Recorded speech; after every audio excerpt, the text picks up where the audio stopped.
தன்னோடு வந்த அத்தனை தோழர்களை நிப்பாட்டி வச்சுட்டு அந்த பெண்ணிடத்தில் கேட்டுக்கிட்டே இருக்கான், சொல்லுங்க சொல்லுங்க சொல்லுங்க சொல்லுங்க.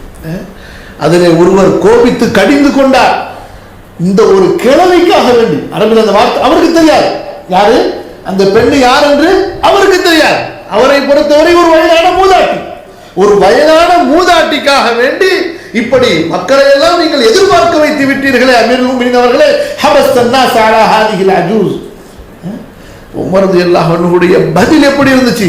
வைலக், நாசம் உண்டாகட்டும் உனக்கு. இந்த பெண் யார் என்று அறிந்து கொண்டு, எந்த பெண் விஷயத்திலே அல்லாஹ் வசனத்தை இறக்கினானோ அந்த பெண் அல்லவா?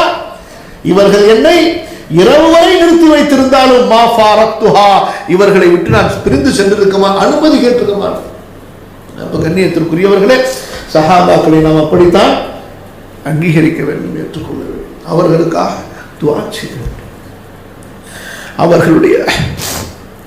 அவர்களுக்காக நாம் துஆ செய்வது அல்லாஹ்வுடைய ரஹ்மத்துக்காக.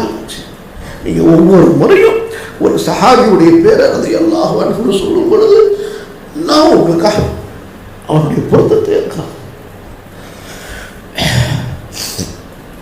இன்னைக்கு சர்வசாதாரணம் சஹாபாக்களுடைய மதிப்புகள், அவங்களுடைய மரியாதை ரொம்ப கேவலப்படுத்தப்படுது. சமீபத்தில் ஒரு செய்தி, அதாவது ஒருத்தர் பேசுற ஒரு துணுக்களை பார்த்தா, எந்த சஹாபியை பார்த்து ரசூல் ஸல்லல்லாஹு அலைஹி வஸல்லம் சொன்னார்களோ, உஸ்மான் மலக்குகள் இவரை பார்த்து வெட்கப்படுகிறார்கள். ரசூல் ஸல்லல்லாஹு அலைஹி வஸல்லம் ஒரு தடவை உட்கார்ந்து இருக்கிறாங்க, கிணத்துல காலை விட்டுட்டு அவங்களுடைய ட்ரெஸ்ஸை கீழாடைய ரசூல் ஸல்லல்லாஹு அலைஹி வஸல்லம் மேலே தூக்கி இப்படி வச்சிருக்கிறாங்க. அபூபக்கர் வந்தாங்க, ரசூல் ஸல்லல்லாஹு அலைஹி வஸல்லம் அப்படியே உட்கார்ந்துருந்தாங்க. உமர் வந்தார்கள், அப்படியே உட்கார்ந்துருந்தாங்க. உஸ்மான் வருகிறார்கள் என்று சொல்லப்பட்டுச்சு.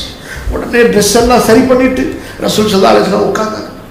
சஹாபாக்கள் கேட்கிறாங்க, யா ரசூலல்லாஹ், அபூபக்கர் வந்தார், உங்கள் ஆடையை சரி செய்து கொள்ளவில்லை. உமர் வந்தார்கள், உங்கள் ஆடையை சரி செய்து கொள்ளவில்லை.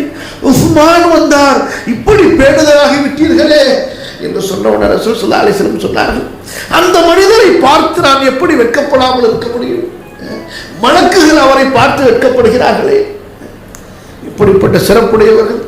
அவங்க ஒருத்தங்க கொல்லப்பட்டார்கள் என்ற செய்திக்காக வேண்டி ரசூல் ஸல்லல்லாஹு அலைஹி வஸல்லம் நானும் மௌத்து வரை போராடுவேன், அபூபக்கர் உமரிலிருந்து அத்தனை கடைசி சஹாபி வரை மௌத்து வரை ஜிஹாது செய்ய வேண்டும் என்று பைஅத் ரிதுவானிலே ஒப்பந்தம் வாங்குகிறார்கள்.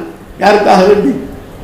உஸ்மான் ரலியல்லாஹு அன்ஹு கொல்லப்பட்டார் என்ற செய்திக்காக வேண்டி, உஸ்மானுக்காக வேண்டி 1400 பேர் நம்ம எல்லாரும் ஷஹீத் ஆகணும்னு ஒப்பந்தம் வாங்குறாங்க. அந்த சஹாபி அவர்கள் சொல்லக்கூடிய அந்த விதத்தை பாருங்கள். அதிலும் என்ன, அவரை விட ஒரு காஃபிர் மேலானவனா, குர்ஆனை ஒன்று சேர்த்த அந்த சஹாபியை விட கம்ப்யூட்டர்ல குர்ஆனை கொண்டு வந்த மைக்ரோசாஃப்ட் பில்கேட் மேலானவனா. அவர் என்ன செய்து விட்டார் பெருசா? பேப்பர்ல குர்ஆனை கொண்டு வந்தாரு, பில்கேட் கம்ப்யூட்டர்ல குர்ஆனை கொண்டு வந்துட்டார். அஸ்தக்ஃபிருல்லாஹ் அல்-அஸீம். இது அடுத்து வளரக்கூடிய சமுதாயத்திற்கு எதை இவர்கள் போதித்து விட்டு செல்கிறார்கள்? யோசித்து பாருங்கள் சகோதரர்களே.